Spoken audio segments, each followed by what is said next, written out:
लीला foundation ने सूरत में महिलाओं के लिए जन जागरूकता कार्यक्रम का आयोजन किया। मां लीला फाउंडेशन द्वारा सूरत शहर में कार्यक्रम का आयोजन किया गया, जिसमें 500 से अधिक महिलाएं भी मौजूद रही और साइबर क्राइम, लव जिहाद, लिंग उत्पीड़न, मीनाक्षी बेन, मफतलाल पुरोहित, महिला पुरोहित, पुलिस स्टेशन, पुलिस 1 PIBA जैसे गंभीर मुद्दों पर चर्चा की।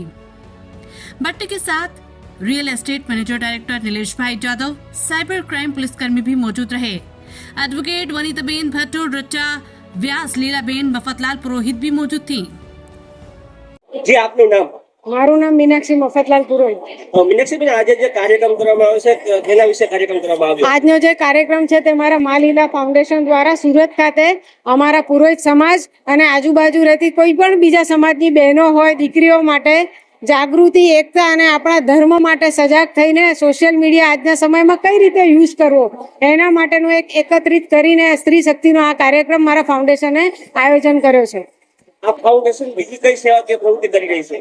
આ ફાઉન્ડેશન બનાસકાંઠા, આહવા, ડાંગ, સાપુતારામાં અલગ અલગ છેવાડાના વિસ્તારોમાં દીકરીઓ માટે સેનેટરી પેડ છે, અભ્યાસ છે, ધર્મને લગતા આપણા તહેવારોની ઉજવણી કરવામાં આવે છે અને ખાસ અભ્યાસ જેણે કરવો હોય, બહાર જઈને રહેવાની સગવડમાં જો કોઈને સુવિધા ના હોય તો એના માટે પણ અમે સપોર્ટ કરીએ છીએ અને ખાસ કરીને બહેનો માટે બી કામ કરવામાં આવે છે, કારણ કે કેલ્શિયમની અને આરોગ્યની બહુ એવી વસ્તુઓ છે જે છેવાડામાં એ લોકોને એ વસ્તુનું માહિતી નથી। ફાઉન્ડેશન કેટલા વર્ષથી ચાલે છે? એમ તો મારું ફાઉન્ડેશન છેલ્લા 3 વર્ષથી ચાલે છે, સરકાર માન્ય છે, પણ મારો પોતાનો સેવાકીય અનુભવ છે એ છેલ્લા 15 વર્ષથી હું પોતે સેવા કરું છું। આ કાર્યક્રમ કઈ જગ્યા પર કરવામાં આવ્યો હતો? અન્ય મહેમાનો કોણ ઉપસ્થિત રહ્યા હતા? આ જે પ્રોગ્રામ છે તે સુરત ખાતે કતાર ગામમાં રાખ્યો હતો।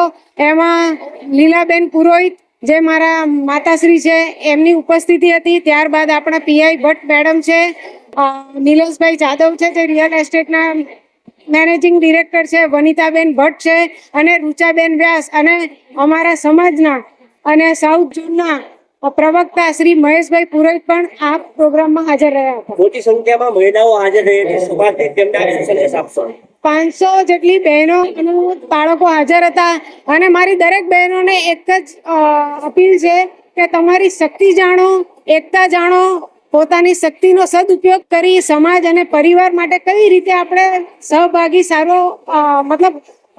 કઈ સારી દિશામાં સમાજને લઈ જઈએ, પરિવારની આપણે સાચવણી કઈ રીતે કરવી અને આ યુવા શક્તિને જાણી અને પરિવર્તન લાવીને ધર્મ કઈ રીતે બચાવવો એ મારો મેઇન ઉદ્દેશ્ય છે।